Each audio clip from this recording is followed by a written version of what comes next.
सीमाको विषयमा पनि चिन्ता लिनुभएको थियो। हामीले सीमाको विषयमा बोल्दाखेरि पक्कै पनि जुनसुकै देशसँग सीमाको विषय कुरा गर्दाखेरि उहाँहरूले पनि आफ्नो आपत्ति जनाउनुहुन्छ। आपत्ति जनाउनु भयो, मलाई अचम्म लाग्यो। ल ठिक छ, तपाईँहरूसँग प्रमाण छ भने ल्याउनुहोस्। हामीसँग त प्रमाण छ, हामीसँग कालापानी लिपुलेखको प्रमाण छ। र त्यो प्रमाण लिनलाई हामीले पहिला ब्रिटिसले राज गर्दाखेरि त्यो प्रमाण ल्याउनुपर्छ भने ल्याउँछौँ भनेका हो। हामीले ब्रिटिसलाई मध्यस्थकर्ता राख्न खोजेका होइनौँ। हामी हाम्रो छिमेकीहरूसँग आफै कुरा गरेर मिलाउँछौँ। हामीसँग प्रमाण छ र हामी ल्याउँछौँ, त्यो कुरा गरिएको हो। यसमा आशंका मान्नु पर्दैन। मेरो राष्ट्रियताप्रति कुनै आशंका मान्नु पर्दैन, कसैले पनि मान्नु पर्दैन। र विशेष गरी पार्टीको कुरा गर्दाखेरि पार्टीको महाधिवेशन चल्दैछ आज, भोलि पर्सि, भोलि चुनाव होला। र पार्टीको महाधिवेशनमा पहिलेदेखि एउटा हाम्रो संस्कार चाहिँ कता कता बिग्रिएको थियो। पहिला गुट बनाउने, उपगुट बनाउने एउटा कुरा तपाईँहरूलाई यहाँ हुनुहुन्छ होला, महाधिवेशन प्रतिनिधिहरू हुनुहुन्छ होला, यहाँ केन्द्रीय सदस्य उठ्छु भनेर बस्नुभएका व्यक्तिहरू हुनुहुन्छ होला, पदाधिकारी उठ्छु भनेर बस्नुभएका व्यक्तिहरू हुनुहुन्छ होला।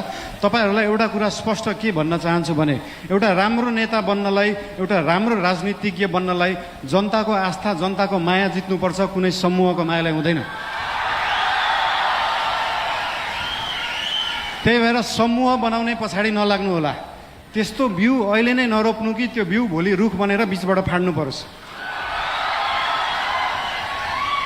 त्यही भएर यस्तो बिउ रोप्ने काम, यस्तो रुख फलाउने कामहरू हामी चाहिँ नगरौँ। हामीले पुरानाहरूबाट यो सिक्नुपर्छ।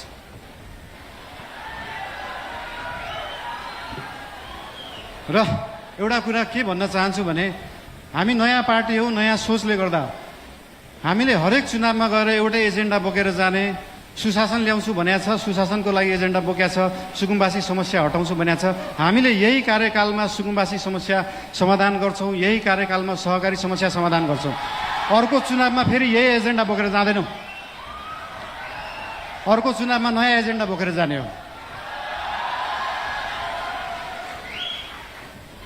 र भोलि पर्सि हुने चुनाव भयो अथवा केही भयो, चुनावमा कसैलाई सिसिएम बन्न मन लाग्छ, कसैलाई पदाधिकारी बन्नु भयो, ठिकै छ। बन्नु भएन भने पनि चिन्ता किन लिनु पर्दैन भन्दाखेरि हाम्रो गठबन्धनको सरकार होइन, हाम्रो एकल पार्टी सरकार हो। र एकल पार्टीको सरकार हुँदा के बुझ्नुपर्छ भन्दा हरेक मन्त्री प्रधानमन्त्री हो, हरेक सांसद प्रधानमन्त्री हो, हरेक पदाधिकारी प्रधानमन्त्री हो, हरेक सिसिएम प्रधानमन्त्री हो, हरेक कार्यकर्ता प्रधानमन्त्री हो, हरेक आस्था राख्ने मान्छे प्रधानमन्त्री हो।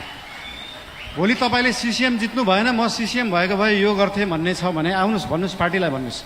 भोलि तपाईँ सांसद हुन सक्नु भएको छैन, म सांसद भएको भए यो काम गर्थेँ भनेर लिएर आउनुहोस्। तपाईँलाई जे गर्न मन लाग्छ यो पार्टीले गर्छ, यो सरकारले गर्छ। र हाम्रो पार्टीका पदाधिकारीहरूलाई, सरकार र पदाधिकारीहरू, सिसिएमहरू विभिन्न जिल्लाबाट आउनु भएको छ। उहाँहरूसँग कनेक्ट भएर उहाँहरू र सरकार एउटै हो भन्ने उहाँहरूलाई चाहिँ अनुभूति गराउन अझै पनि उहाँहरूलाई अनुरोध गर्न चाहन्छु। हाम्रो पार्टीको चिन्तन कस्तो हो, लेफ्ट हो, राइट हो, सेन्टर हो, धेरै चिन्ता लिइराख्नु पर्दैन। हाम्रो पार्टी विकासवादी पार्टी हो, विकास गर्ने, काम गर्ने पार्टी हो। हाम्रो पार्टी अगाडि बढ्ने पार्टी हो। हामी प्रतिशोध साध्ने, पुरानो कुरा लिएर न्यू खोज्दै बस्ने होइन। न्यू खोज्नु परे अगाडि बढ्दै गर्दा न्यू खोजिन्छ। कस्तो केसमा मात्रै भन्दाखेरि विगतका दिनहरूमा कुनै फटाइ भएका छन्, सरकारी सम्पत्तिको दोहन भएको छ, सरकारी रकमको दोहन भएको छ भने त्यहाँनिर न्यू खोज्न जरुरी हुन्छ। त्यहाँ न्यू खोज्छौँ हामी।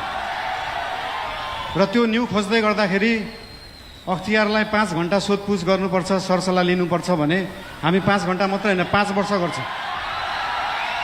5 वर्षै अख्तियारलाई राखेर सरसल्लाह गरिन्छ।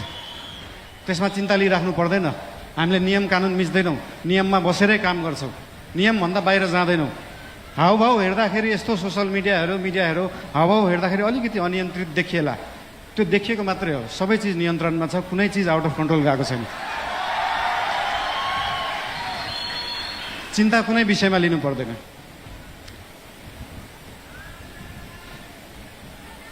अझै बोलौँ, के गरौँ? ठिकै छ, अब नबोलौँ भन्दा बोल्ने दिन आइहाल्छ भने जस्तै। ठिकै छ। अब अर्को यो पछाडिको मन्तव्य हाम्रो सभापतिज्यूको रहेको नै छ। र एउटा कुरा फेरि अन्तिममा के भन्न चाहन्छु तपाईँहरूलाई भन्दाखेरि पार्टी चाहिँ एकै ठाउँमा राख्ने कुरा हो, पार्टीलाई एक बनाउनुपर्छ। आज भोलि पर्सि चाहिँ हामी पार्टीको बारेमा सोचौँ र त्यो पछाडि 5 वर्ष देशको बारेमा सोचौँ। धेरै धेरै धन्यवाद।